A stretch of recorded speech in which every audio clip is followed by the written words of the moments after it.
Hey listeners, I know you'll love this exclusive offer from our friends at Top Resume. For a limited time, you'll get 25% off any resume writing package. These packages match you with an industry expert resume writer to craft a resume built to pass the AI applicant filters and impress people on the other side. Use code HigherEd25 at topresume.com/resume-writing to immediately improve your number one tool in getting that next great higher ed job.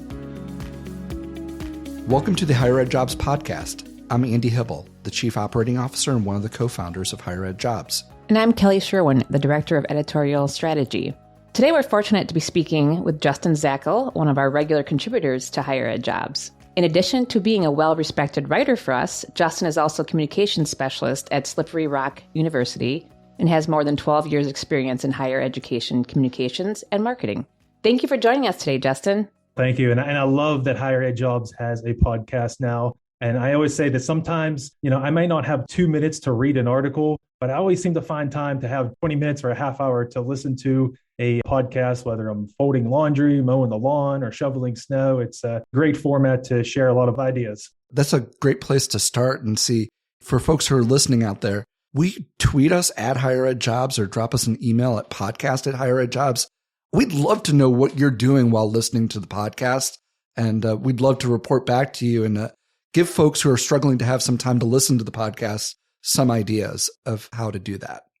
Justin, you mentioned we might not always have time to read articles, so actually today we're going to be talking about one of your most recent articles.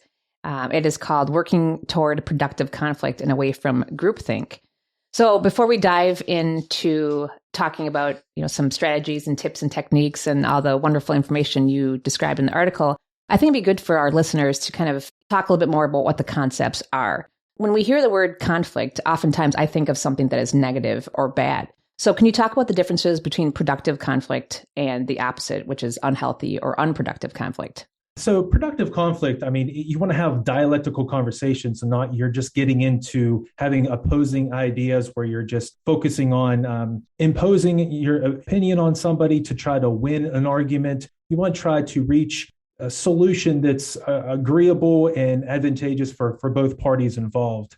And, this sounds maybe a little bit like business game theory, but in an organizational setting, when a department meeting, you want to be able to hash out ideas and go against maybe what would be the assumptions of the group and find ideas that are synthesized from an antithesis and a thesis argument. That's where these great solutions happen, by talking through them in conversations. And that's what I mean by productive conflict. And unproductive conflict would be when conversations are arguing over frivolous matters, resorting to sarcasm or abusive language. That could be harmful for any department or organization. But productive is when they really see these rich ideas come from maybe opposing opinions. Thank you, Justin. I don't know if there's anything more you want to explain on why healthy conflict is important in academia. Well, I would just say also that in higher education, we're supposed to be known as these factories or storehouses of knowledge. And that's how ideas and knowledge is created, through these dialectical conversations. And they're not they just don't come out of thin air. They come out of having this confronting opposing ideas. And a lot of scientists are trying to prove themselves wrong. And that's how they do that, by experimenting and trying things out. And that's where you get this productive output from conflict. I just want to elaborate a little bit more on groupthink. In your article, you made reference to psychologist Irving Janis, who first used the term groupthink back in 1972. And he observed how intelligent groups of people, often all having similar backgrounds, made poor decisions from not considering opinions of outside groups. So I know you kind of referenced in the department, you might be hashing out ideas and how important it is to not just conform and go along with what everyone is thinking. But then also you go on to say that groupthink is not necessarily a bad thing. It can bring out some good ideas. So can you kind of elaborate on when groupthink could be a constructive matter in the workplace? I think when you have cohesiveness within a group, that can also lend itself to conformity. But having a group that shares the same values, that can be a bad thing because you make a lot of assumptions. but when those values are aligned together around the mission of the organization. Now, that's to also say that there's not one way to do something. Okay, so you all share those values, and that's the way you interpret groupthink. Groupthink, in most senses, is a pejorative term. But if you interpret it the way of sharing values and the path to a productive output from groupthink would be consensus around the mission of the organization. I think what's interesting with that is the idea that a group decision is finding a set of shared values that govern an institution, like a faith-based institution that you referred to in the article, or even a set of criteria or events that define success to any sort of program that a department may forward. Those seem like great things to find a set of, if you will, groupthink or shared feelings that this is what we value, or this is how we're going to define success, because it gives us an ability to measure the productivity and the direction for any individual decision that may come along. It seems difficult, though, whether it's the mission of the group or what defines success. Groupthink would be when a leader basically has an idea and everybody goes along with it because they think exactly like that leader. Yeah, and that's the conditions of groupthink that Irving Janis presented in 1972. And a number of authors have referenced his work, including where I became familiar with groupthink from Adam Grant, the Wharton School organizational psychologist who written in the book Originals. He had a whole chapter about groupthink, and he referenced Janis in his original study, referenced President John F. Kennedy in the Bay of Pigs invasion. He had an insular cabinet that never challenged his misguided instincts about that invasion. And that's one of the symptoms of groupthink, is when you have a group that is structured in a way where nobody sees a need to speak up because you all share those same values, but also it could be the character of the leader that doesn't provide the psychological safety for the people with dissenting views to speak up, because they feel they might be punished socially or within the organization if they challenge an authority figure. Or in Kennedy's case, he might not even have a seat at the table, even though you're in the cabinet, like the vice president did in that instance, where the vice president's opinion didn't even matter to Kennedy because he didn't have a seat at the table for those sorts of decisions, which from the article, having groupthink that also excludes people who would appear to be decision makers from even having a seat at the table is another risk, from what I understood. It's interesting to me, like, it's legendary how much Johnson was used as a prop and then just discarded in that instance. Kennedy could care less what he thought. Maybe taking a step back, let's look at the symptoms and the conditions of groupthink, and let's lay those out for the listeners to kind of have a more solid foundation before we further expand on the idea of groupthink. When most people think of groupthink, they think of an homogeneous group, and this gets into diversity. So you have people on a group that share the similar background, values, and they are not representing people that are not a part of the group. And you have this conformity just based on everyone thinking alike. There's no diversity of thought. So they may not see a reason to speak up to challenge a dissenting view because they all agree. Okay, and this is what Irving Janis refers to as high cohesiveness. Okay, but you also have another condition of groupthink, which is more structural in nature. And this is when you have a leader that's not impartial, and a leader that forces their own opinion on the group without allowing for those dissenting views to be heard or to have those dialectical conversations. And this is where we get into psychological safety within a group. Somebody doesn't feel like they want to speak up, but they feel like they can't. And the third condition or symptom of groupthink would be more in a situational context.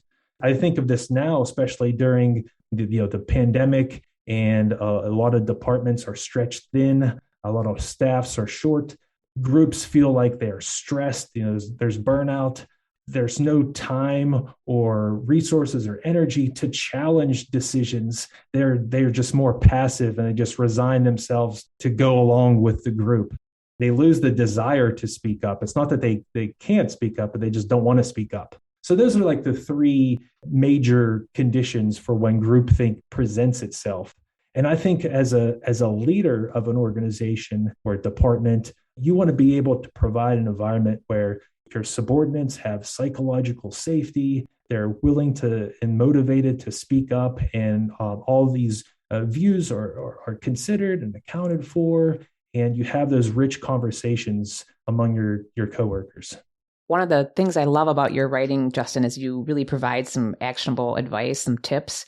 And you did that in this article as well. So after you describe what kind of what the issues are, I was wondering if you could actually provide some advice on how to improve this functional conflict in the workplace.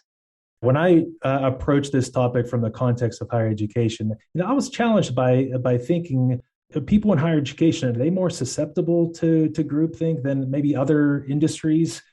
And you get to thinking about academic departments. Okay, you have these very specialized disciplines, and the people, the faculty have similar values, similar credentialing and backgrounds. Not everybody has the means to earn a PhD. And you think that would be another symptom of groupthink. But I think the academic nature of these departments, where they're trained to challenge the status quo, as I mentioned, scientists are always trying to prove themselves wrong. And I just think that groupthink is less of an issue for higher education on the faculty side. Now you may say, well, I have a dysfunctional department and you should see the groupthink that goes on. But yeah, there's always going to be exceptions. But generally speaking, and compared to maybe other organizations, I would say that higher education is not as susceptible. And you have things like academic freedom and shared governance that are more prominent in our industry compared to others. And also you have the trope of the eccentric professor. It seems like every department has that professor who's resisting convention and is challenging authority. But I think for the most part, Robin Henninger, who I quoted in my piece, she said that there are egos in all workplaces, but faculty, because of their specialties and expertise, bring ego to the table, which sometimes prevents groupthink. We're bold enough to say, I don't agree with something, or I think we should look at this differently. So I think that in academic departments, you might have less of a susceptible to groupthink. Now, in the administrative staff side, I think it's just as likely to have groupthink present itself compared to other industries. I'm glad you brought up that quote. I think we can all agree that organizational culture matters, and being engaged and valued within that culture is important. So, Justin, you talked about Grant, and you referenced Grant, and he said people shouldn't be punished for dissenting views, nor should they be expected to conform to the culture. Rather, they should be empowered to contribute to the culture. And I strongly believe that a cultural fit in higher ed is important, and it's definitely important for someone who is a job seeker. So do you have any advice for a job seeker who is in an interview, how they could potentially evaluate what that culture may be to see if they are embracing the productive conflict? Yeah, I think that cultural fit sometimes is a bad word. A more appropriate term, I think, is cultural contribution, and this is using Adam Grant's term. Whereas cultural fit sounds like you're trying to conform to the norms and the organization. You want to be able to find ways that you can uniquely contribute to that culture and to that institution. I think, and I really like that difference between fit and culture. And you're not joining an affinity group. You're not looking for a culture that you're going to be able to work amongst big Beatles fans like yourself. What you're looking for is a chance to perform the work that you do, that you love doing, and you do well. And you're being set up for success to be able to do that in the best environment possible. In football, if you're a passing quarterback that just stays in the pocket, the worst place for you to go is to go play on a team that likes to have a lot of quarterback motion and a lot of quarterback running. So if you're looking at a team with a fit where you need to work within that team and you need the team to operate with productive conflict, that is an important evaluator of whether or not you're going to succeed in that position. And maybe that at the end of the day, fit is the shorthand that a lot of folks use for that. But fit isn't really like, oh, I can fit in here. It's let's call this for what it is. What are my chances for success at this institution in this role? Is the culture being set up to work for me or against me? And Justin, kind of off of that, like the idea that there's unproductive conflict, how much is tolerable if you're a job seeker in that instance? And what do you mean by how much is? I think basically saying if you see some unproductive conflict, like I want to have a lot of unproductive conflict on whether or not you should use Starbucks or Dunkin' Donuts coffee. I don't want to see that on whether or not we should be funding the type of research I like to have. Oh, we don't fund quantitative-based research. We only fund qualitative-based research, but I'm a quantitative researcher. I want productive conflict around that to get a better process on that debate. But if you're talking about unproductive conflict, I can tolerate that as you're arguing about which coffee should be in the break room.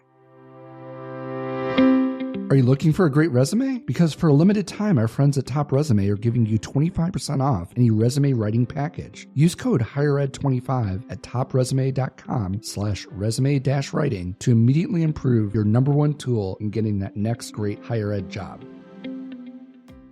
Like we talked earlier, Janice or whoever said, if someone is afraid to speak up, then that's not the type of organization I would want to be in. If I see the leadership team is kind of, forcing everyone to go along with what they're thinking, that wouldn't be a good fit for me. So as a job seeker, how do I kind of vet to see if they are valuing functional conflict? I keep saying functional conflict, but sorry, in my class, we talk about functional and dysfunctional. So productive versus unproductive. Yeah.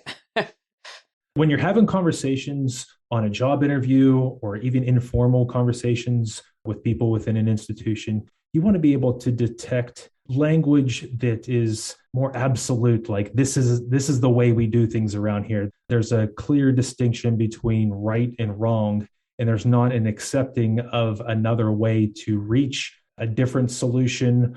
There's a lot of institutions talk about, we're student-centered and we're putting the student first, but there's a number of ways you can do that. And if you're talking to leaders who are, this is the way that we serve our students, well, there's a number of ways you can arrive at that. And I think that a lot of departments might be very protective of the ground that they gained, whereas they might not be accepting of somebody coming in and finding a different path and gaining new ground, but still reaching the same destination. I think this is a different question for you, Justin, and a great place to end. What can someone do to combat groupthink? I think that the best way to approach this is to not get caught up on the egos in the room or the type of leader that you have. I think you should always frame your work around the mission of the institution. And then if you have something to stand on, like the reason that you are going to provide a dissenting opinion on something, you have to question the leader or a coworker. If your mission of your institution is student success, how does this particular decision lead to student success? You don't want to get into a more argumentative, conflicting situation whenever you're working with others. You want to put the focus on the problem and not the people. Are you experiencing groupthink at your institution? How are you trying to work through it? Tweet us at HigherEdJobs or drop us an email at podcast@HigherEdJobs. We want to hear what you think. Justin, if folks are trying to find you and have questions for you, where can they find you out on the internet? Well, I welcome everyone to find me on Twitter. I'm at Justin Zackel. That's JustinZackal. People are welcome to connect with me on LinkedIn, or you can find me on Twitter. I'll be happy to connect with you. If you just mention that you listen to the podcast, whenever you send me a connection, it'll be great to connect and to share more ideas and hopefully have some productive conflict. And I want to put a plug in for all of Justin's great articles on HigherEdJobs. So search for Justin's articles on our site. Thank you so very much, Justin, for spending time with us and sharing. I learned a lot about groupthink, and I'm sure a lot of our listeners did as well. We appreciate your time. Thanks for listening.